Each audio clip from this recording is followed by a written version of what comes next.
The Millionaire Fastlane is one of the best-selling books written by MJ DeMarco, who claims that you can get rich quickly. I can assure you that this is not one of those scammy books that promise to make you rich overnight. This was one of the eye-opening books for me personally. It completely changed the way I invest my money. If you are an entrepreneur-minded person who wants to get rich quickly, enjoy life while you are young, and create the business you love, then this video is for you. In the first part of the video, I will summarize the author's strategy for getting rich fast. And in the second part, we'll talk about 5 rules that every entrepreneur needs to follow. According to the author, there are only 3 types of financial roads you can take. Number 1, the sidewalk. Number 2, the slow lane. And to number 3, the fast lane. The people who take the sidewalk are living well today at the expense of having more security tomorrow. As the author explains, the sidewalk see debt as an asset, and they value spending over saving. More importantly, sidewalks live a life of instant gratification, and they don't plan for the long term. It is important to note that being a sidewalker doesn't mean that you are poor. There are plenty of rich people like athletes and celebrities who make a lot of money, but they spend like there is no tomorrow. The second type of financial road that most people choose to travel is called the slow lane. The slow layer sacrifice today so that they can be better off in the future, and it is the opposite of the sidewalk. This is also another poor choice because wealth is best enjoyed when you are young and healthy, not after decades of a soul-sucking job. Slow layers sacrifice their Monday through Friday so they can enjoy the weekend. This is like trading $5 for $2. Another problem with the slow lane is that they hope that their long-term investment in compound interest will make them rich. However, compound interest does most of its work at the end of the waiting period. When you take a look at the chart that shows investing $10,000 with 15% interest will yield $2.6 million in 40 years. That sounds great. However, what most of the slow landers never realize is that your investment is 660-2030 years and 163,000 in 20 years. Meaning to say, a huge portion of the money is accumulated in the final decade when you're already very old. Do you really want to be a 65-year-old guy driving a Ferrari? I'm sure you want to drive it when you are young and full of life. However, it's very hard to do if you are in a slow lane. The author says that holding a job will limit your wealth. Apart from that, the experience you accumulate is limited. You will learn much more about running your own business in a month than working for someone else for a year. Plus, you have no control over your income because your salary is greatly dependent on other people. The author also warns his readers about the advice from financial gurus. Some so-called gurus rarely get rich following the advice they give you. In fact, these gurus get rich by writing books and selling seminars and courses. When you take financial advice from people, make sure what they teach you is something that has actually worked for them. The third type of financial road is the fast lane. The fast lane is all about business, entrepreneurship, and building wealth rapidly. Some examples for the fast lane can be a business. You create innovation. You make the software, you build systems, you create, etc. The fast lane is all about get rich quick. But that is not the same thing as get rich easy. It will take a lot of work, and you might spend 10 years focusing on your business before you reach the kind of success that you want. The benefit is that once you reach your desired level of wealth, you will have the freedom to do whatever you want for the rest of your life. The fast lane mindset requires that you be accountable, not just responsible. Being responsible is admitting when you are at fault for something and constantly improving. In the fast lane, you can increase your income, even double it, but that's not possible in a slow lane. Next time when you go to the office, try asking your boss to raise your salary from $2,000 a month to $4,000 a month and see what happens. And in terms of building wealth, the goal is not to do the heavy lifting, but to create a system that does it for you. Again, this doesn't mean avoiding work, but it doesn't mean being resourceful and optimizing and automating relentlessly. For example, let's say you have to build a pyramid out of heavy stones. The slow lane approach is to carry the stones yourself one at a time. Of course, this will take decades. The fast lane approach would be to spend the first few years designing something to move the stones for you, a crane, a pole system, whatever, After your upfront investment, the pyramid will be easier to build. Once you have your machine, the key to the fast lane is producing instead of consuming.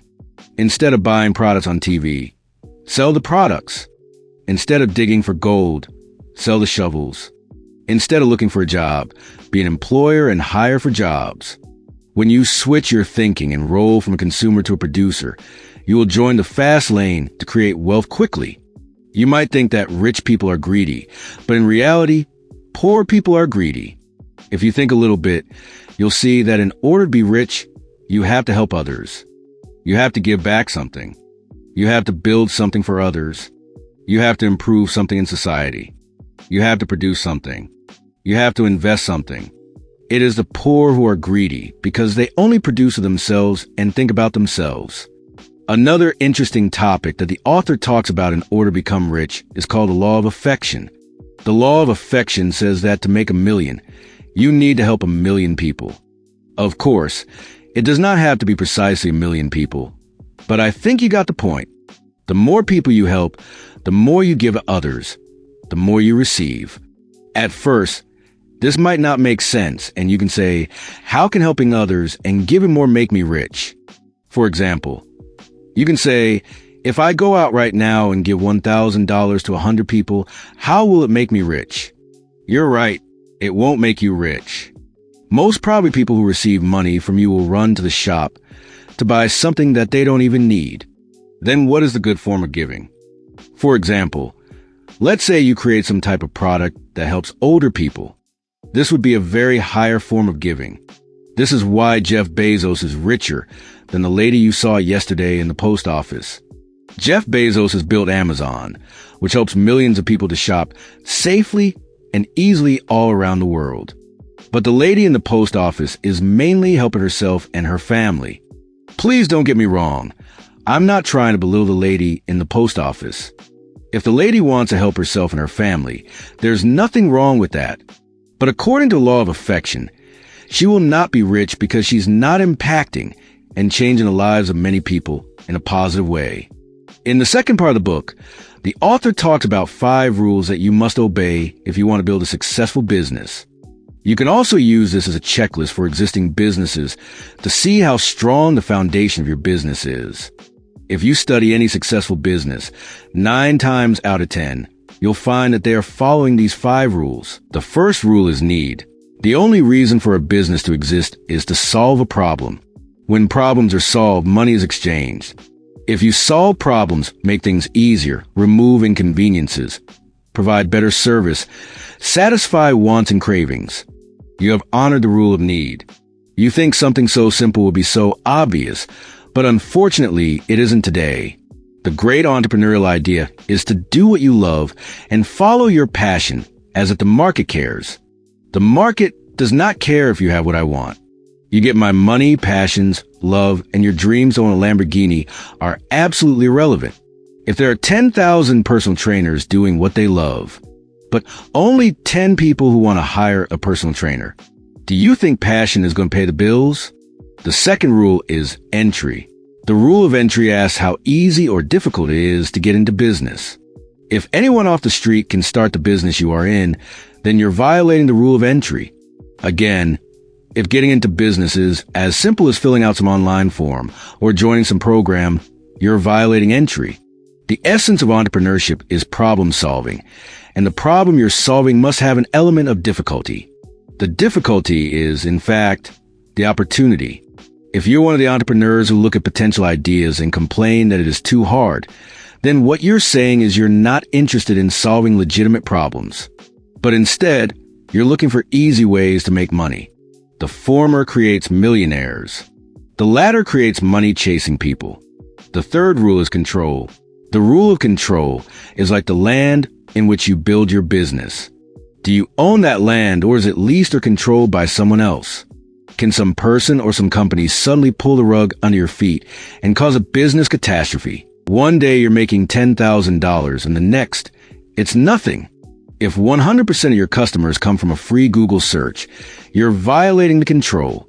Rule 1, Google algorithm change can kill your business. If 99% of your product sales are coming from one platform, You're violating the control rule. YouTube can kick you off their platform without much explanation, and as a result, your company goes from hero to zero and you did nothing wrong.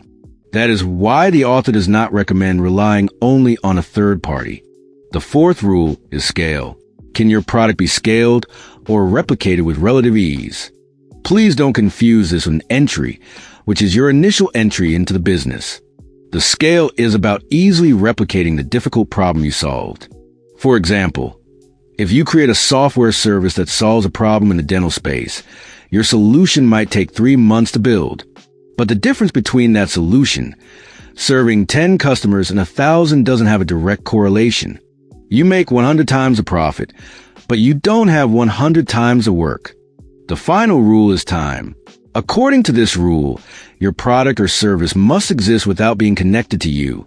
Does your product serve while you are away or off doing something else?